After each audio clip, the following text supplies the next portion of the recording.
वो जनता को आंकलन करना है। मीडिया उनकी जो खामियां हैं उनको लगातार निकालती है। आंकलन करना जनता के हाथ में है। मैं तो इतना ही कहूँगा, गारंटियां फेल होती दिख रही हैं। प्रधानमंत्री रोजगार मेला के अंतर्गत 10 लाख भारतीयों को सरकारी क्षेत्र में नियुक्ति पत्र देने का जो एक संकल्प माननीय प्रधानमंत्री जी ने लिया है, उसी के चलते आज 51,000 युवाओं को रोजगार देश भर में दिया गया। 46 स्थानों पर इस कार्यक्रम का आयोजन किया गया। और आज मैं हिमाचल प्रदेश की राजधानी शिमला में, जहां 700 लोगों को नियुक्ति हुई है, जिनमें से 600 पोस्टल डिपार्टमेंट से हैं और बाकी कोई बैंक में तो कोई CRI में, सेंट्रल रिसर्च इंस्टीट्यूट, इसमें है। तो ये अपने आप में दिखता है कि कैसे मोदी सरकार ने सरकारी क्षेत्र में रोजगार की अपार संभावनाएं खड़ी की हैं। और साथ ही साथ स्वरोजगार के लिए भी जहां एक और मुद्रा योजना, स्टार्टअप इंडिया और स्टैंड अप इंडिया बहुत सफल साबित हुए। केवल मुद्रा में ही 34 करोड़ लोन दिए गए, जो लाखों करोड़ रुपए के ऋण बगैर किसी गारंटी के दिए गए, और वहां पर भी करोड़ों लोगों को रोजगार स्वरोजगार के अवसर उत्पन्न हुए हैं।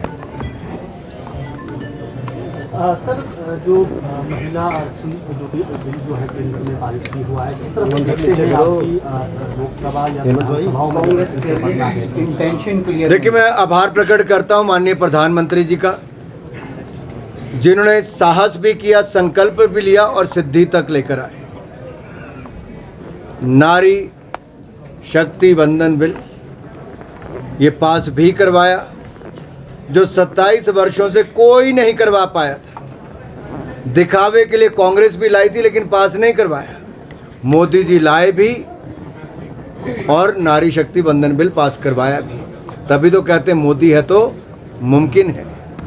ये इसीलिए कि जो भी कार्य हाथ में लिया, धारा 370-35 से हटाई, ट्रिपल तलाक से निजात दिलाई, भारत को दुनिया का 5वां सबसे बड़ी अर्थव्यवस्था बनाई, डिजिटल टेक्नोलॉजी में, डिजिटल पेमेंट्स में भारत को दुनिया में नंबर 1 पर लाए।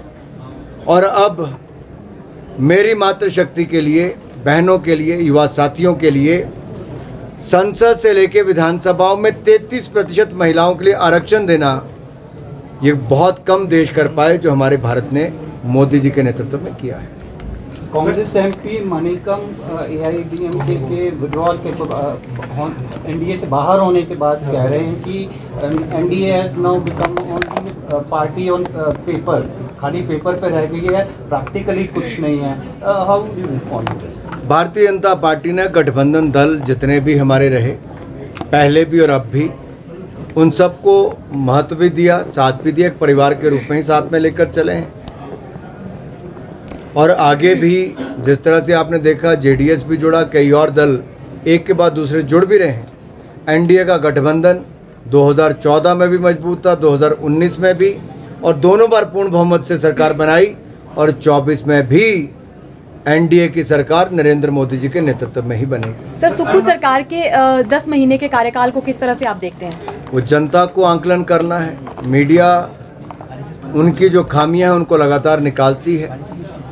आंकलन करना जनता के हाथ में है। मैं तो इतना ही कहूँगा, गारंटियां फेल होती दिख रही हैं। सर, अरुणाचल के 3 खिलाड़ियों को चीन के द्वारा वीज़ा दे दिया गया, आपका दौरा भी इसके बाद रद्द हो गया है चीन का, कि इस पूरे घटनाक्रम को कैसे देखते हैं? देखिए, जब ओलंपिक चार्टर के अनुसार वीज़ा मिलना चाहिए था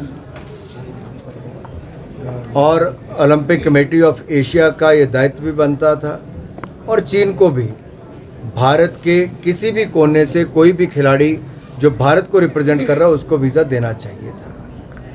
लेकिन जो व्यवहार था वो अच्छा नहीं था, जो भेदभाव किया गया वो हमें मंजूर नहीं था। और इसीलिए मैंने एक बार फिर कहना चाहता हूँ, अरुणाचल प्रदेश भारत का अभिन्न अंग है और रहेगा, और कोई जितना मर्जी प्रयास कर ले। कुछ लोगों ने आंखें तब भी दिखाने का प्रयास किया जब G20 की बैठक अरुणाचल प्रदेश में हो, लेह लद्दाख में हो या कश्मीर में हो, भारत न तब झुका था, न भारत अब झुका है। न भारत तब रुका था, न भारत अब रुका है। क्या भारत ने तब भी G20 को सफल बनाया, और दिल्ली डिक्लेरेशन होना अपने आप में बहुत कुछ कहता है। अफ्रीकन यूनियन का हिस्सा बनना G20 का बहुत बड़ा संदेश है। इकोनॉमिक कॉरिडोर का भारत, यूएई, यूरोप की अपने आप में बहुत बड़ा संदेश है कि सिल्क रूट की तरह अगले हज़ारों सालों के लिए मोदी जी ने जो एक रोड मैप कर दिया है, वो अपने आप में बहुत बड़ी ताकत है। बायोफ्यूल अलायंस, ये भारत के किसानों के लिए बहुत बड़ी ताकत है। भारत की ओवरऑल हित में और दुनिया के हित में एनवायरनमेंट को भी बचाएगा, किसानों की आमदन भी बढ़ाएगा, और इकोनॉमिक कॉरिडोर के माध्यम से भी अगर आप देखेंगे तो भारत के ट्रेड को 35 से 40% वृद्धि मिलेगी।